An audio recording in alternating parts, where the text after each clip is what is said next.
Ketemu lagi dengan saya teman-teman. Pada video sebelumnya kita sudah melihat usus buntu dan batu empedu.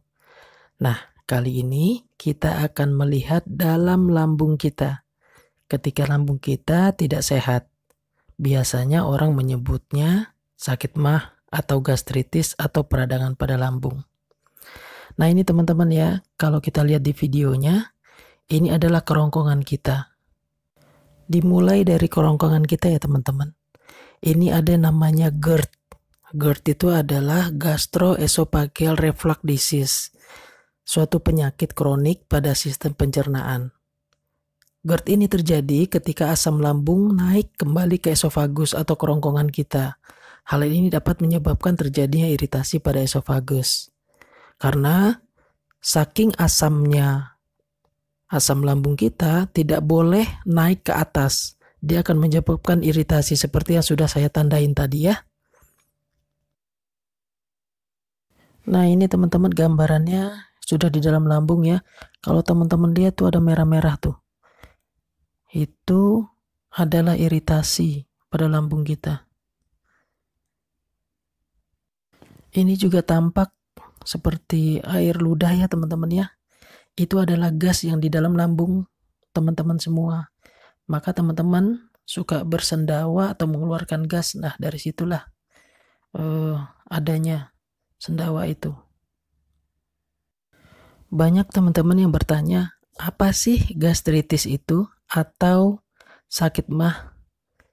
Nah, gastritis merupakan penyakit pada lambung yang terjadi akibat peradangan dinding lambung.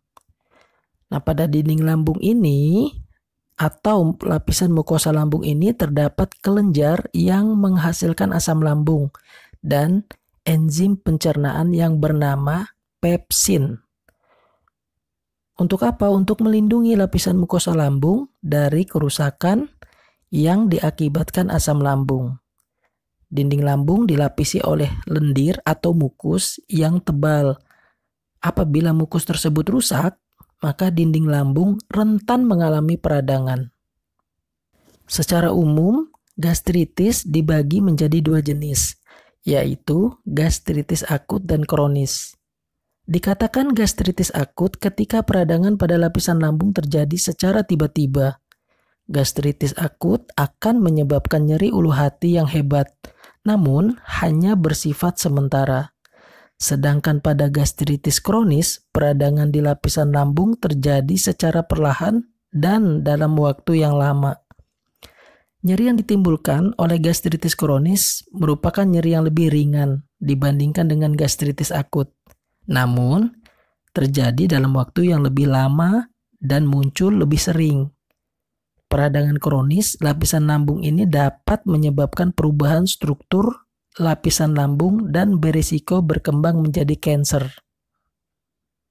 Selain berisiko menimbulkan kanker atau kanker, gastritis juga dapat menyebabkan pengikisan lapisan lambung. Pengikisan lapisan lambung ini dikenal dengan gastritis erosif yang dapat menyebabkan terjadinya luka dan perdarahan pada lambung. Gastritis tipe erosif lebih jarang terjadi dibandingkan gastritis non-erosif. Nah ini kita melihat lambung kita dari bawah ke atas ya teman-teman ya. Seperti itu penampakannya. Apa sih gejala gastritis? Nah, gejala gastritis yang dirasakan dapat berbeda-beda pada tiap penderita. Akan tetapi, kondisi ini bisa juga tidak selalu menimbulkan gejala. Beberapa contoh gejala gastritis seperti yang pertama adalah nyeri yang terasa panas dan perih di perut bagian ulu hati. Yang kedua adalah perut kembung, yang ketiga adalah cegukan, yang keempat adalah mual, yang kelima adalah muntah, keenam biasanya hilang nafsu makan, yang ketujuh cepat merasa kenyang saat makan, 8 buang air besar dengan tinja berwarna hitam. Yang ke-9 muntah darah. Itu yang bisa dapat terjadi gejalanya. Nah ini kalau teman-teman lihat di gambar tuh seperti watermelon ya. Watermelon itu seperti semangka. merah-merah tuh di lambung, itu adalah gastritis. Sekarang kita lihat di videonya teman-teman, itu ada merah-merah.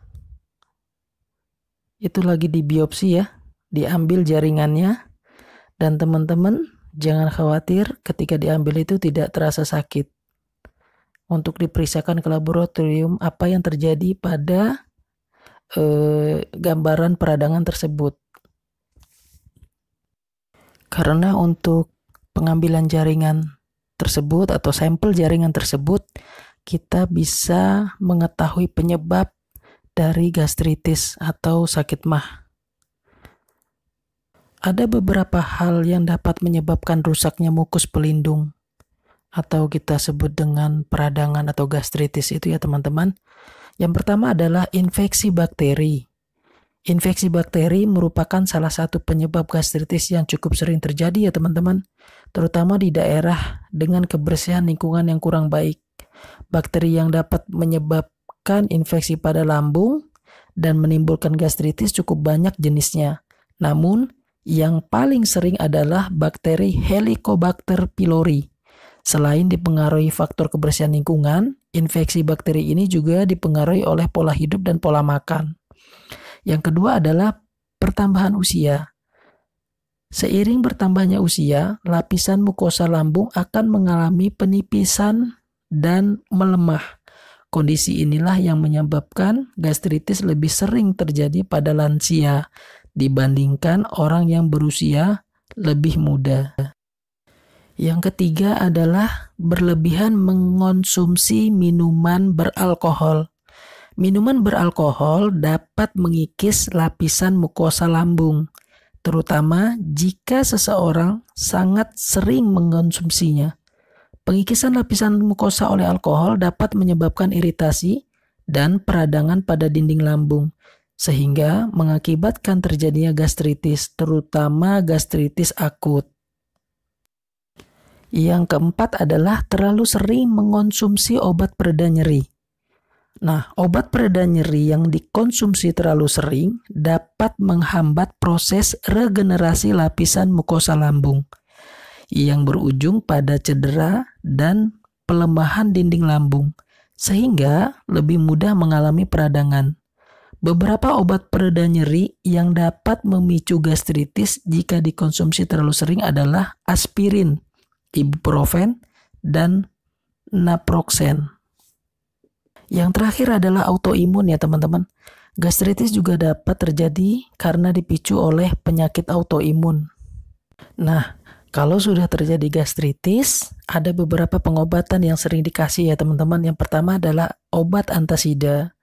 Obat antasida mampu meredakan gejala gastritis, terutama rasa nyeri secara cepat. Kemudian yang kedua adalah obat penghambat pompa proton atau PPI. Yang ketiga adalah obat antibiotik karena penderita gastritis disebabkan oleh infeksi bakteri. Yang berikutnya adalah obat anti diare dan obat penghambat histamin. Kalau teman-teman pernah dengar ranitidin, simetidin, dan famotidin. Gitu ya teman-teman. Itu aja yang bisa kita bahas ya teman-teman. Jangan lupa like, subscribe channel ini agar terus berkembang. Mungkin nanti ke depannya kita akan coba untuk mengeksplor bagaimana kista pada wanita. Itu yang sering terjadi. Oke, sampai jumpa ya teman-teman.